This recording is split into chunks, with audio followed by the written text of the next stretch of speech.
My father called me too expensive to save and walked out of my hospital room before breakfast even cooled. I was 19, hooked to tubes, fighting for my life, and my own blood decided I wasn't worth the cost. But years later, a stranger in an Armani suit would knock on my door with a message from the one man everyone overlooked, the janitor who stayed when my family fled. What he left behind didn't just change my future, it exposed a truth no one saw coming. Before I tell you how everything unfolded, do me one favor, hit subscribe and comment where you're watching from so this story reaches as many people as possible. My name is Evan Kessler, and the morning my father decided I wasn't worth saving is carved into my memory with surgical precision. Room 509, St. Helena Medical Center, Chicago. 7:42 a.m., the heart monitor beeping steadily beside me.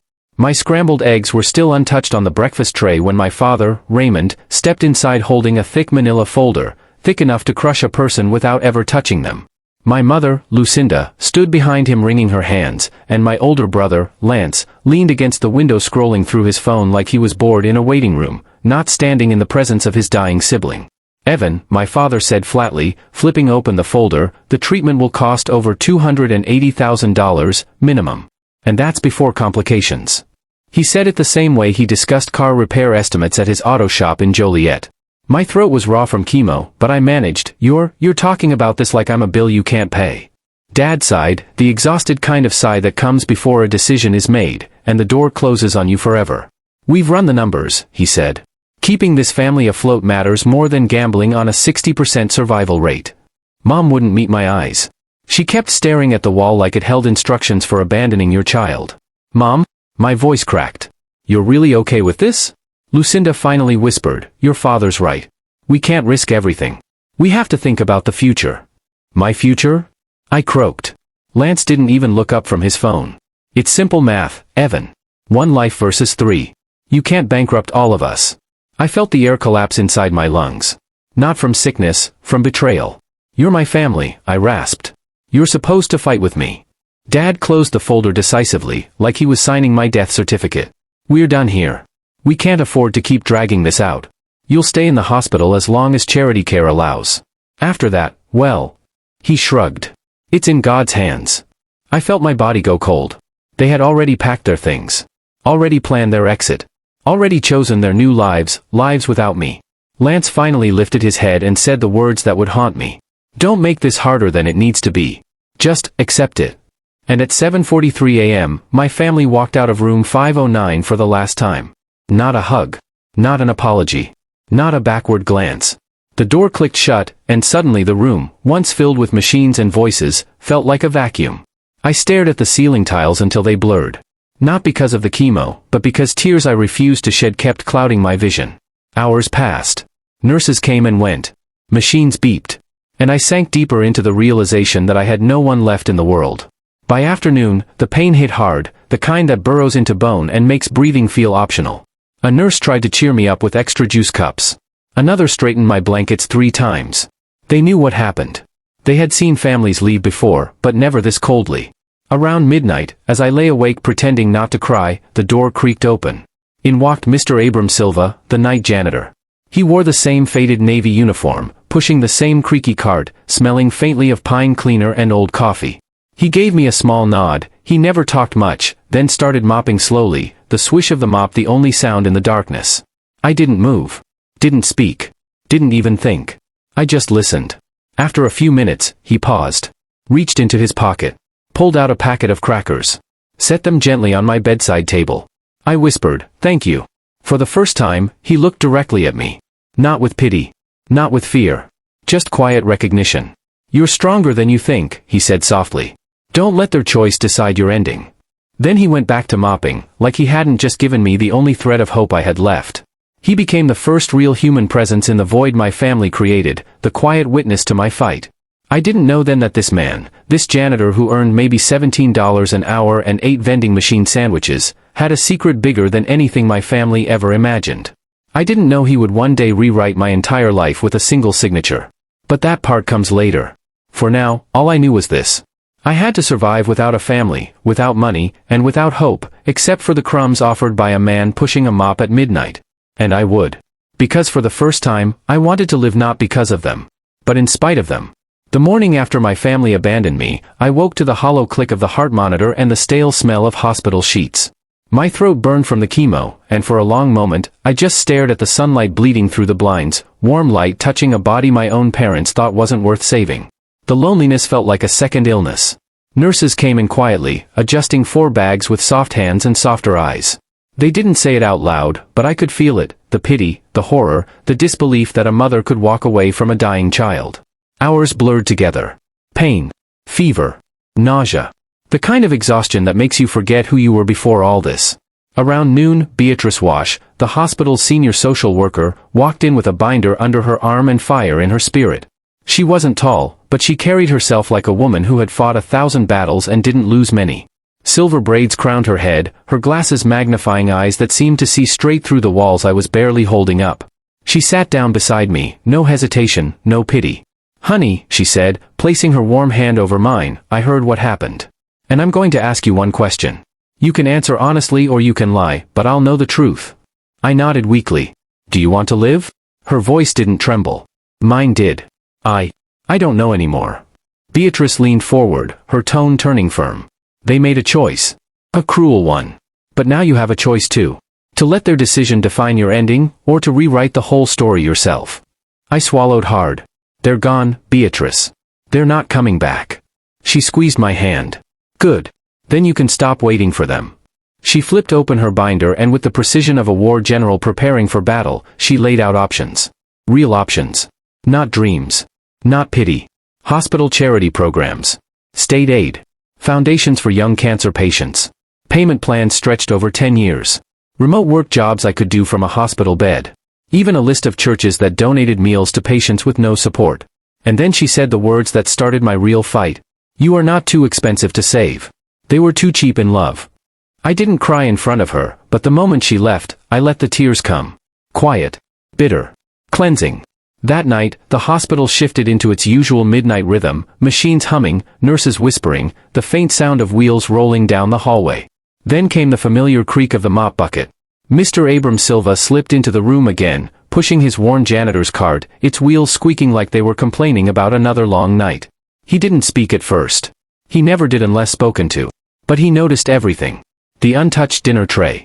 The tissues scattered around my pillow. The slump in my shoulders.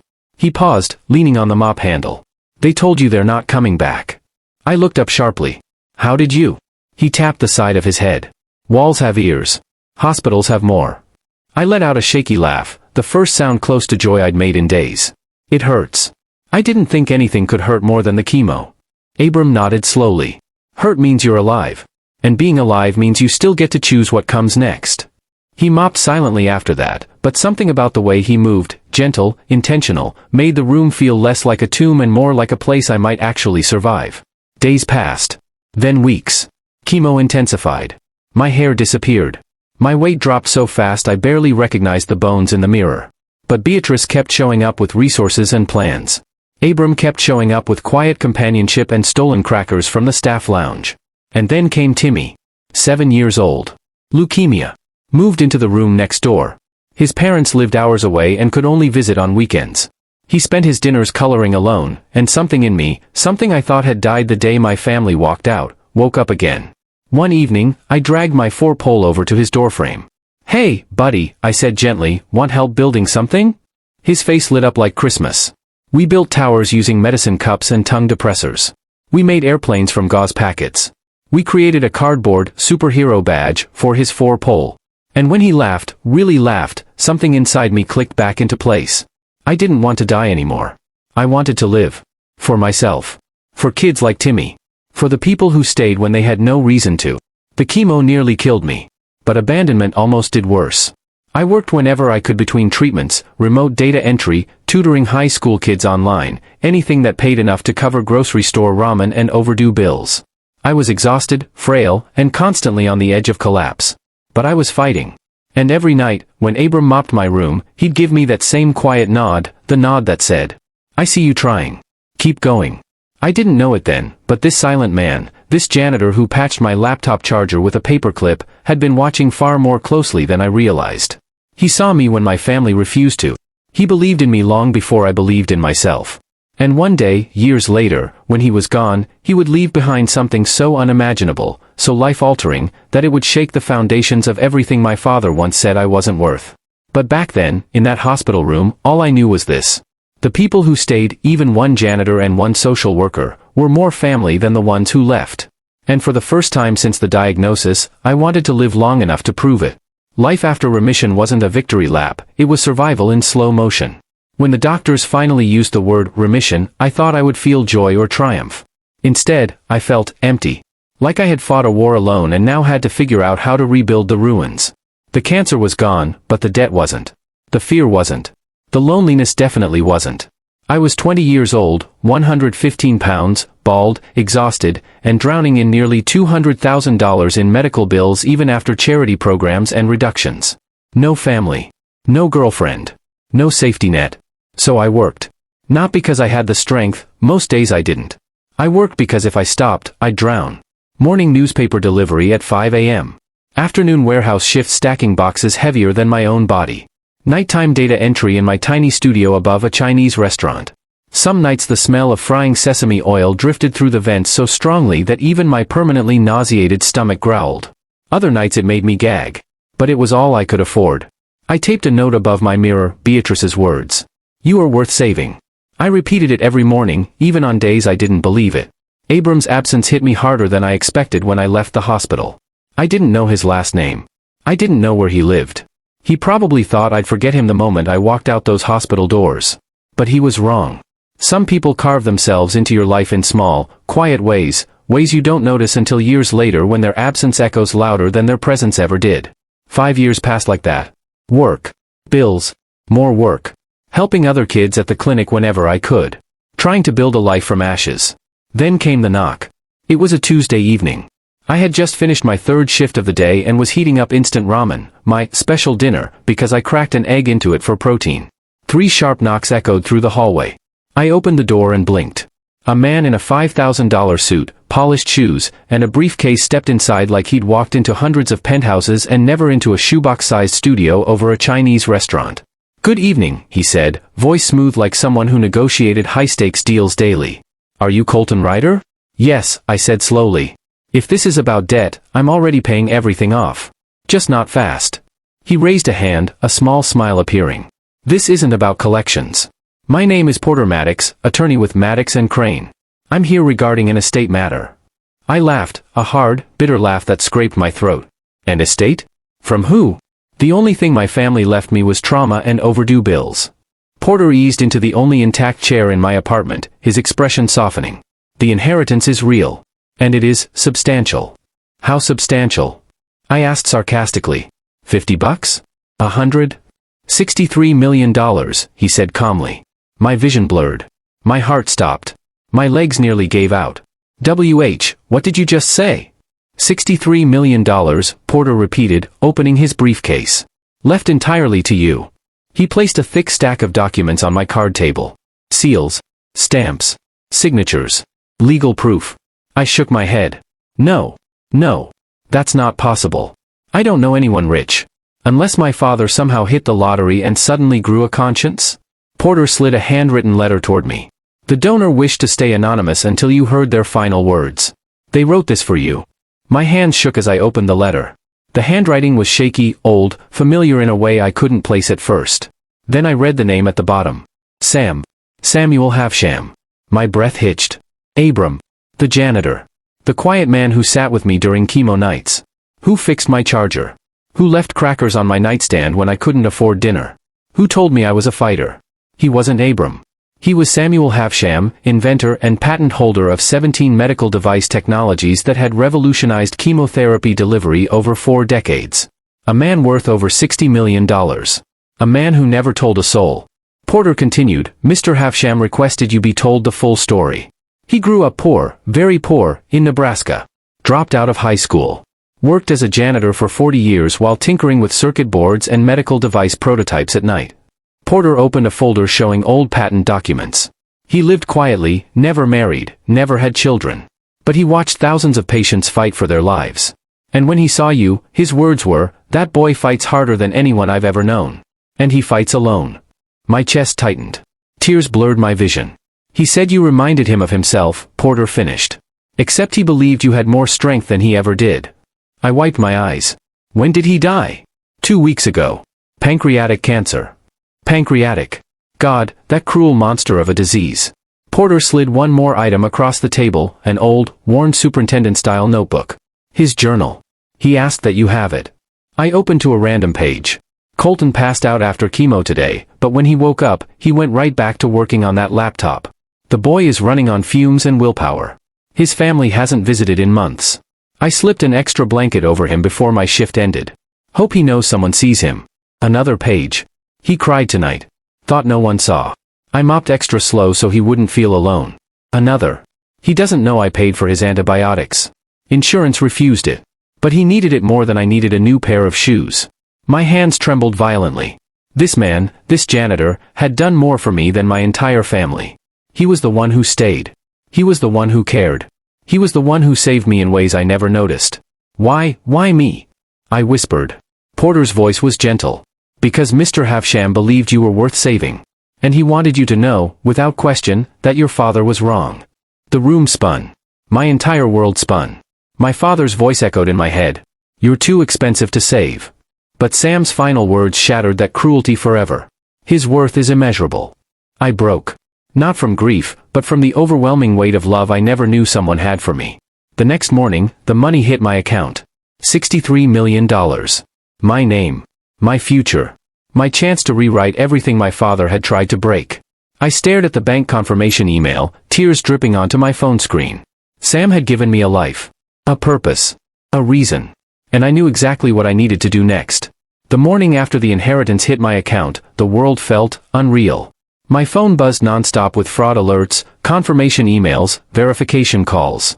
The bank manager personally phoned me, twice, to confirm that a 24-year-old making $15 an hour really was supposed to receive a $63 million transfer. Yes, I said. It's real.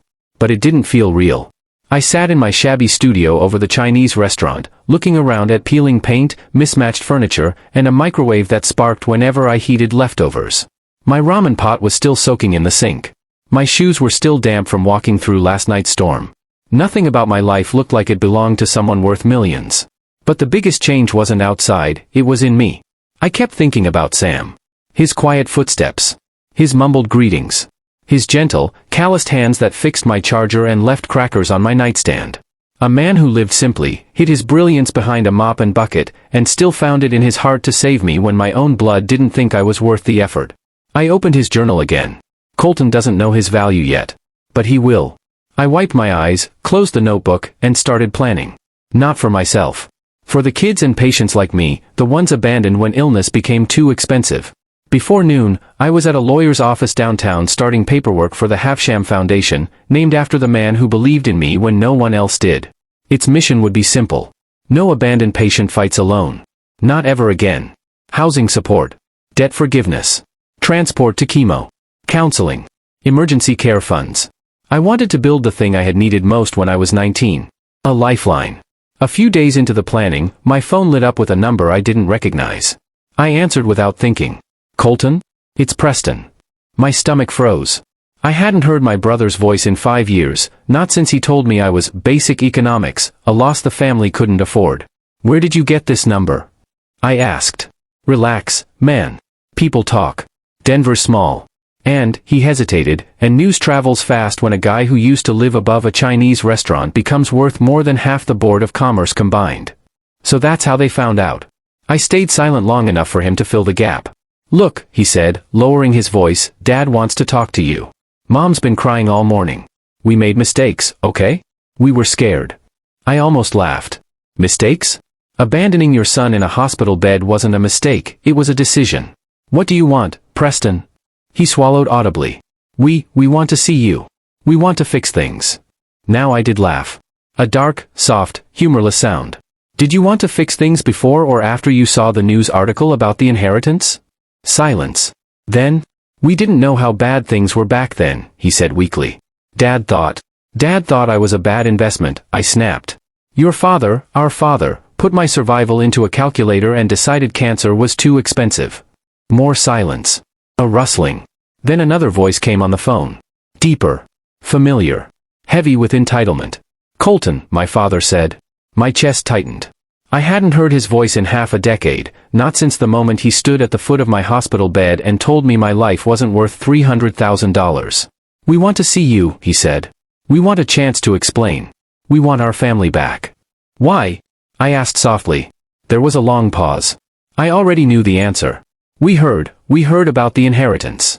And then, we're your blood, son. I know, I said. That's exactly the problem. His tone sharpened. Don't be foolish. That money could change all our lives. We regret what happened. No, I cut him off. You regret losing access to something valuable. Not losing me. Now listen here. You listen, I said, voice steady. Family doesn't abandon you when you're dying. Family doesn't call you too expensive to save. Family doesn't choose money over their own child. That's not fair. It's perfectly fair, I said. You made your choices. Now I'm making mine. Dad's voice hardened into steel. You're making a mistake you'll regret. You're young, emotional, and you don't understand how to manage this kind of money. You need us. I nearly choked. I needed you 5 years ago, I whispered. You weren't there. Silence. You're my son, he said finally. That hasn't changed. Yeah, it has, I replied. You're just the man who walked away so he wouldn't lose a house and a business. You forfeited the right to call yourself my father. Colton. I'm done. I hung up. Blocked the number.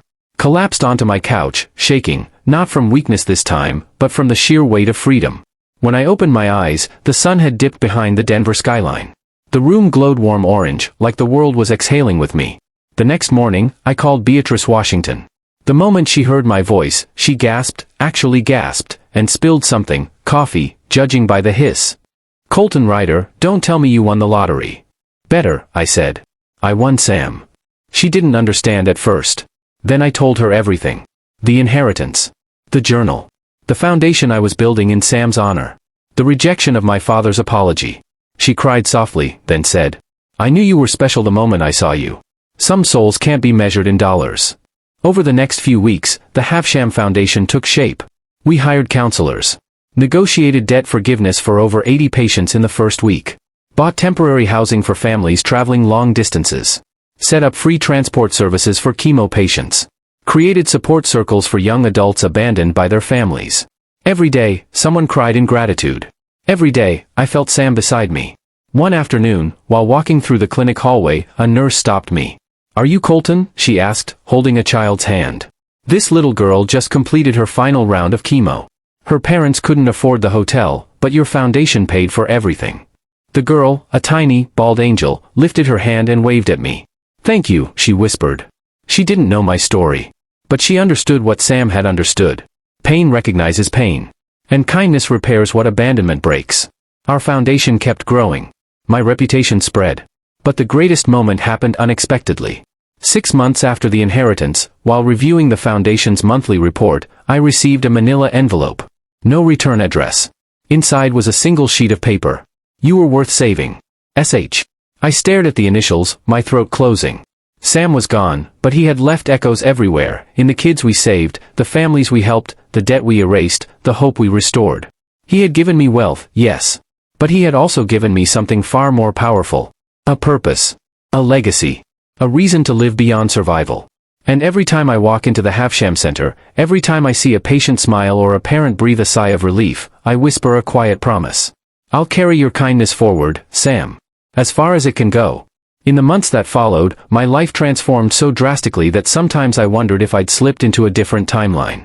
The boy who once counted ceiling tiles in a hospital bed to distract himself from the pain had become the man signing off on programs that kept dozens of young patients alive and hopeful. The kid whose family ran from a $300,000 price tag now had the means to erase millions of dollars in medical debt for strangers. Every day, I woke up with a purpose that filled the holes cancer had carved inside me.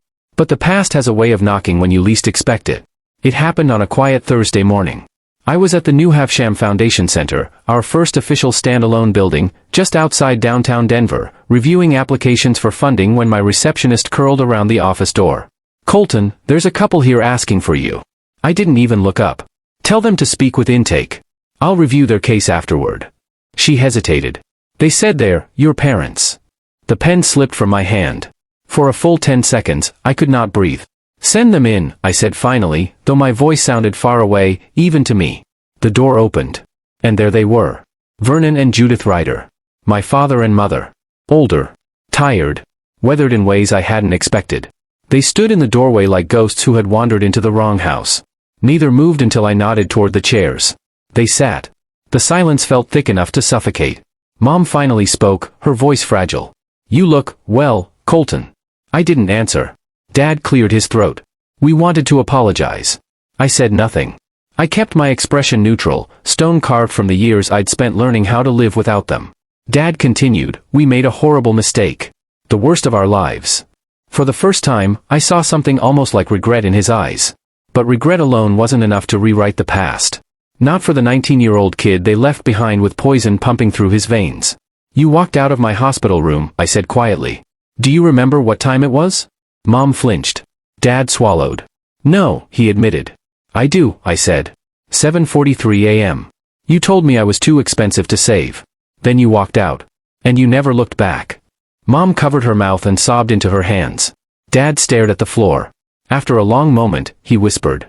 I thought I was doing what was best for the family. You were, I said. It just wasn't my family. He winced, like I'd struck him. Mom reached into her purse and pulled out a folded piece of paper. We didn't come for money, she said shakily. We came because we saw what you built. What you're doing. And it's beautiful. You turned the worst thing in your life into hope for others. I didn't take the paper. She continued, voice trembling. We were wrong, Colton. You weren't a burden. You were brave. You were strong. You were our son. And we failed you. The words cracked something open inside me, not forgiveness, but a kind of clarity. I'm not the same kid you left to die, I said. I built myself from the ground up. Without you. Despite you. Dad lifted his eyes. Is there any way, any chance, that we could try again? I looked at him. Really looked at him. The man who once held a calculator between me and my life. The man who chose cheaper. The man who left. I thought about Sam, sitting at my bedside at midnight. About Beatrice and her binder full of hope. About Timothy and his medicine cup towers. About the hundreds of patients the foundation had already helped. My true family wasn't the one sitting in front of me. But I wasn't the boy they abandoned, either. I don't hate you, I said softly. But I can't rebuild what you broke. Not now. Maybe, someday. If you want to volunteer here, or support the foundation's work, we can start there. But that's the only path I can offer. Dad closed his eyes and nodded. Mom wiped her tears. We'll take it, she whispered. They left quietly, without asking for money. And for the first time, I didn't feel anger. I didn't feel bitterness. I felt free. That evening, I walked down to the basement mechanical room of the foundation, our storage space, cluttered with boxes of supplies and donated toys.